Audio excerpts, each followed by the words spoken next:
Hai, Assalamualaikum. Anda bersama saya Farah untuk Minggu Aman sekali ini, dan mari kita lihat apakah berita dari dalam dan luar negara dalam arena teknologi yang menarik sepanjang minggu lalu. Kerajaan kini bersedia untuk mengumumkan struktur cukai jalan untuk EV pada penghujung bulan April ini. Menteri Pengangkutan Anthony Locke berkata kerajaan masih komited untuk menggalakkan penggunaan EV. Oleh itu, cukai jalan yang dikenakan masih akan lebih murah berbanding dengan kenderaan bahan api fosil ICE. Tetapi, cabaran yang dihadapi kerajaan ialah perbandingan kapasiti enjin CC kenderaan ICE dengan sebuah EV.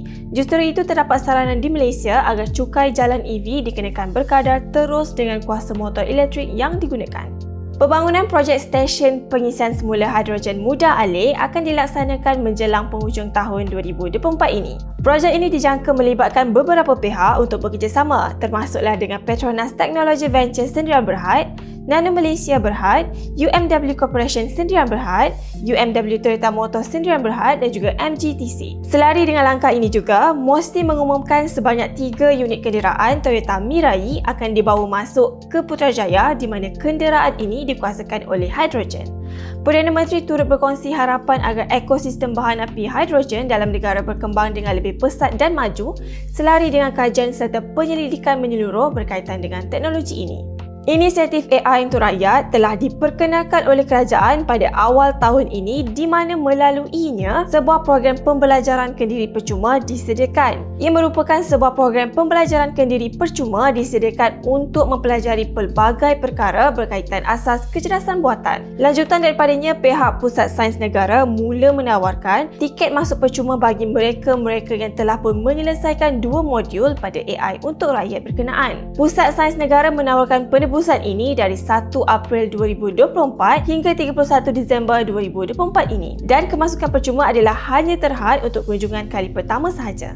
Timbalan Menteri Komunikasi Teo Nii Ching mengatakan bahawa rakyat tidak perlu risau mengenai isu kerentanan data yang sedang berlaku di dalam negara pada ketika ini. Beliau mengatakan bahawa walaupun serangan cyber ini memang benar sedang berlaku, pembentangan Rang Undang-Undang Sekuriti Cyber 2024 yang dilakukan di Dewan Rakyat pada minggu lepas bertujuan untuk mempertahankan infrastruktur digital negara termasuklah pusat data, perbankan, kesihatan dan komunikasi. Malah terdapat juga Agensi Keselamatan Cyber Negara NACSA yang akan sentiasa memantau aktiviti-aktiviti serangan cyber yang berlaku ke atas infrastruktur digital negara. Rumah Putih telah mengarahkan NASA untuk mula membangunkan piawaian waktu bulan diselaraskan LTC dengan ia akan memerlukan sebuah jam atomik diletakkan di permukaan bulan. Waktu sehari di bulan adalah 56 mikrosaat lebih pendek berbanding di bumi.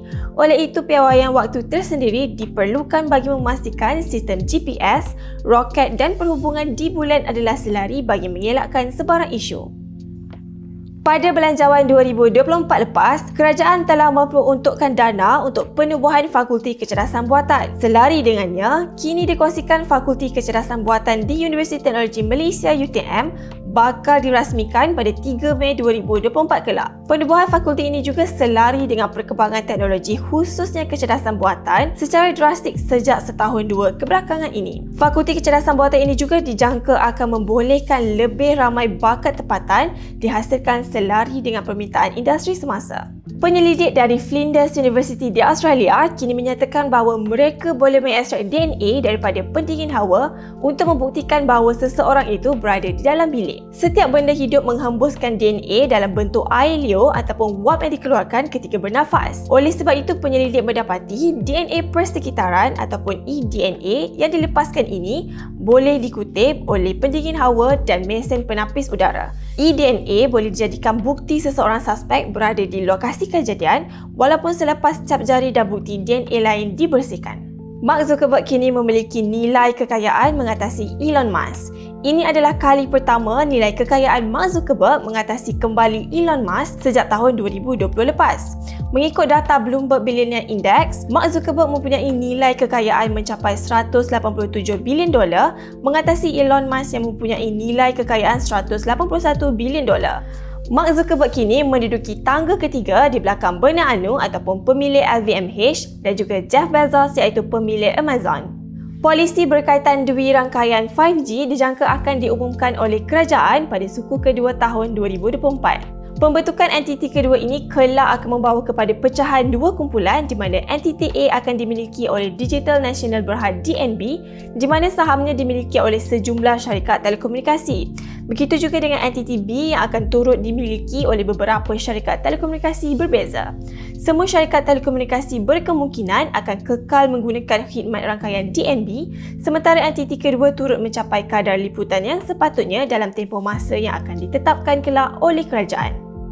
Pihak kerajaan akan memperkenalkan pendaftaran untuk My Digital ID pada bulan Mei 2024. My Digital ID adalah langkah dalam memudahkan pendaftaran dan penggunaan identiti di pelbagai platform digital kerajaan serta dijangka akan turut diperluaskan pada aplikasi swasta yang lain. Pendaftaran My Digital ID ini boleh dilakukan dengan dua cara kelak. Pertama ialah secara atas talian melalui sebuah laman web yang akan diumumkan kelak dan kedua ialah melalui kios fizikal yang akan diperkenalkan di lokasi-lokasi tertentu. Maka berakhirlah untuk Minggu Aman sekali ini dan sebelum kita berakhir, izinkan saya untuk mengucapkan Selamat Hari Raya Aidilfitri, maaf analog dan digital kepada semua pembaca dan penonton Amans. Dan semoga kita berjumpa lagi pada Minggu Amans yang akan datang. Bye!